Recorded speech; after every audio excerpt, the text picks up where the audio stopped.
Is this true? Or are you performing taqqiya and just saying, I know next to nothing about Islam? Then do you oppose me and claim to be well informed in Islamic sciences? I'm familiar with Islamic sciences. The sun, quote, runs to a resting place, prostrates under the throne of Allah before asking permission to rise again. The sky is a well-guarded canopy, guarded by stars in the, quote, lowest heaven. That would be the Earth's atmosphere, that will shoot flaming missiles at you if you try to leave the zones of the Earth without authority from Allah. And the moon is supposedly in the midst of those zones, yet non-Muslim astronauts went to the moon, in the midst of the zones. The sky is held up by invisible pillars you can't see, and an eclipse occurs when the sun falls off its chariot. Also in the sun and moon travel in vessels similar to what their offspring Noah traveled in, the ark. Part 1. I addressed the hadith concerning the sun. It's not my fault if you ignored me. 2. That is in reference to the jinn. 3. There are a number of ways that's interpreted. That there are no pillars, or you can't see them, etc. And besides, if they are undetectable, how can you say they aren't there? 3. Show me one Sahih, or even Hassan hadith that says the sun is a chariot. I suspect you got that from Tabari. Let's see here. Part 1 is you address the hadith concerning the sun. It's not my fault if you ignore me. Right. Both the Quran and hadith have the sun sounding like it's orbiting the earth. You say part 2 that is reference to the jinn. No. I want to ask you a question. What does, quote, O ye assembly of jinns and men? If it be ye cannot pass beyond the zones of heaven and earth, pass ye. But without authority shall ye be able to pass.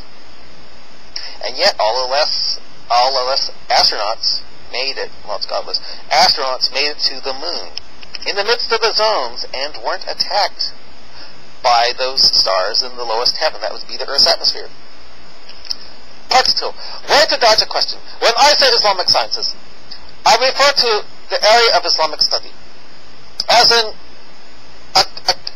Aqidah, Fiqh, Tajweed, authentic action of Hadith, etc. So again, do you claim to be informed in the areas of Islamic study? I'd be glad to question you in them if you make that promise. If you oppose what I say, you've got to show it. I have shown you to not know basic fundamental concepts. You must reply and defend your knowledge. Don't want to believe 7 ajwa dates will protect you all day from both magic and poison. Muhammad says, not according to Tabari. That's according to, not to Tabari that Muhammad says that, but according to Sahih Bukhari hadith. The correct Bukhari. Don't want to believe the sun asked permission to rise? Again, that's not according to Tabari, that's according to Sahih Bukhari hadith. That's where Muhammad says that. Then do you oppose me and claim to be well informed in Islamic sciences?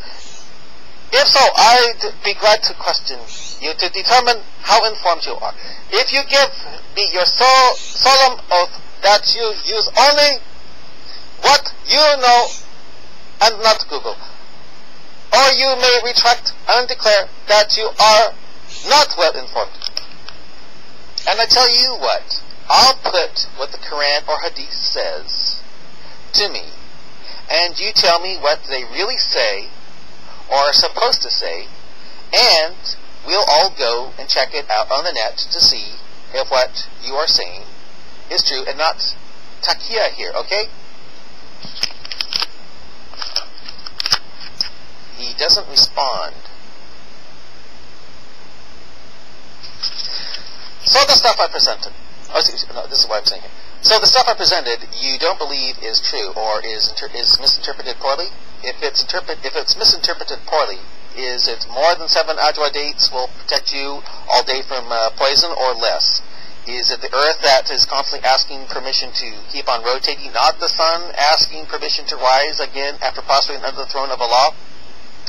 1. Don't ignore the stuff I said about Surah 9 and 4 and use this as a smokescreen. 2. As for the dates, I accepted. As for the sun, as for the dates, you accepted? As for the sun, we had a whole multi-day conversation about it. 3. What does this have to do with the surahs? We've been talking about. So, by using these, you officially declare that the Sunnah is acceptable as a source, right? So no more quote, not hadith. What does it say in the Quran, right?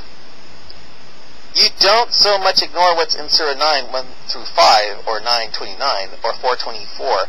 You try to say they don't mean what they mean to me and bin Laden, or those 45 British Islamic medical doctors who tried to destroy 2 Scottish airports back in 2007. I probably saw them as meaning. In other words, you are taqqiyaing, not so much lying here, but guarding and diverting away from their meaning for Allah. And when I say you are ignorant and things Muslim children have learned, that's not hyperbole or exaggeration. It's actual. Muslim children who haven't been alive as long as you supposedly have studied are more learned. What I'm trying to ask is, how can this be? How can this be so? Claiming as you have, but not even knowing what hadabaya is.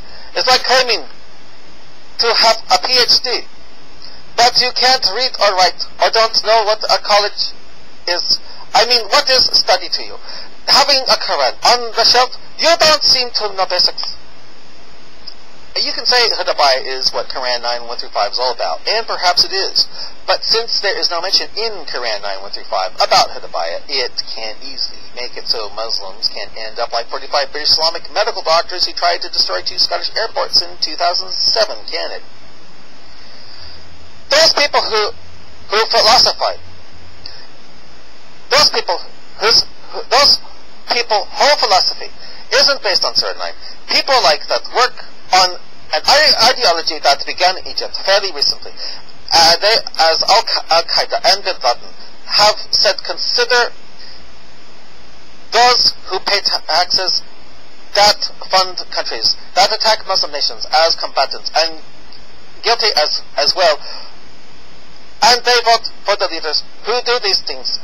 So they chose it and are guilty. So on and so forth. They don't base their actions on Surah 9. When has any of them made this claim? Even bin Laden did use this as a reason. Are you taqqiyin here? I guess the only way to find out is for people to say on my videos and see, well, it's for people to see my videos and see if I'm lying by what I question about when it concerns Islam. Am I taqqiya? Where am I taqqiyin? Where? No, I'm not. Have you ever watched bin Laden's videos? Go watch them right now and right on YouTube. Go see what it says. Read their statements and then respond. They, in fact, do use the justification that I presented. Go see. What I said is easy to verify. Why don't you bother to do so before screaming lies? Go for it. Go look. I'm not screaming lies. I'm just saying that thanks to taqqiya, no one, including a Muslim, can tell if a Muslim is telling the truth. Do you or do you not believe, quote, war is deceit, unquote? And what does Quran 3:28 and 16:106 say? What does that mean to you? Again, look for yourself. But what does war have to do with you and me? Even more so when I have shown that biblical figures and prophets waged war with deception, which by your standard destroys your credibility somehow, even though you are not at war. And in 1 Kings, he even personally puts lies into the mouths of his prophets. Also, the 10 commandments fail to say, quote, don't lie, quote. They say, don't bear false witness against your neighbor. That leaves a lot of leeway for a Christian, at least. We are told, don't lie. At least we're told, don't lie. Who knows if it's saying anything? Who knows if it has anything to do with you or not?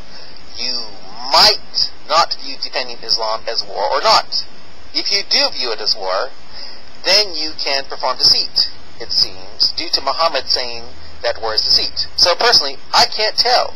It's not your fault. It's Islam's given license to the Muslim to lie.